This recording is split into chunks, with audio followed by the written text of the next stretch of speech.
go to Buffalo. Let's get to paying telephone calls out in the first half hour. In Buffalo, Jake. What's going on, Jake? How are you? Yo, Jimmy. Yo, Jake. Fine, man. Hey, Major League Baseball is going to Major League Baseball, huh, Jim? You know, I didn't have high hopes with baseball's approach of just like, oh, we're going to play through it and field some AAA ball teams if their players go down. But this season is going to last about as long as Salty Sarah's smack-off call. And, of course, it's Florida that screws this up for the rest of us. You know, can we just ship that godforsaken state off to the Caribbean already? Jim, I did hear you last week run down the year of the bra. And, you know, I think you said that only 3 clones were in Silk's corner. And I wanted to dispel that rumor, Jimmy, and you can count it as 4. You know, the kind of haters that go in on this guy are nothing but loser trolls and kooks that can't stand to see somebody doing better than them. You know, I did some in-depth research and analytics over the weekend, Jim, and I find that most of Silk Bra's haters fall into one of 2 categories. First, you have the oh-so-jelly lames who hate Silk because he's living a lifestyle they could never attain.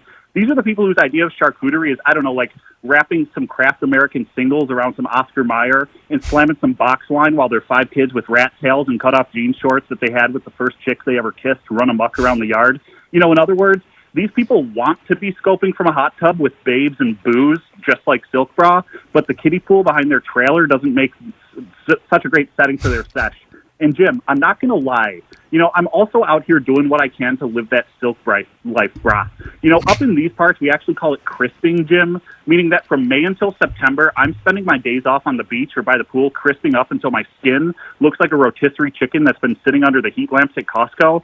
I mean, true crispers know about the CRISPR code, and they won't stop until they get that hardened tan that can only be attained from years of unprotected exposure to the sun while they're passed out on a beach chair with a stomach full of Truly and a plate of Camembert. And, hey, clones, stay crispy, my bros. Now, the other set of Silk Bra haters, Jim, are people who just hate Silk's politics. And I try to stay apolitical, and while I might not agree with all of Silk's opinions, these people act like he's going to steal their guns and carbon tax their cow flatulence. And clones, when I say cow here, I am, in fact, referring to your wives that wrestle in the same weight class as Caleb in Green Bay. Oh, wait, I forgot. Caleb doesn't wrestle. Anyway, Jim, I'm getting out. That's not a good call. Well, that's funny, Alvie, because I was going to say about Jake. I don't like that call. Not a very good call. I was thinking to myself in that moment, we got to end this guy. I mean, he's saying a lot of things and saying almost nothing at all. And we got to end this guy. And then right as I thought we had to end this guy, he says, anyway, Jim, I got to get out.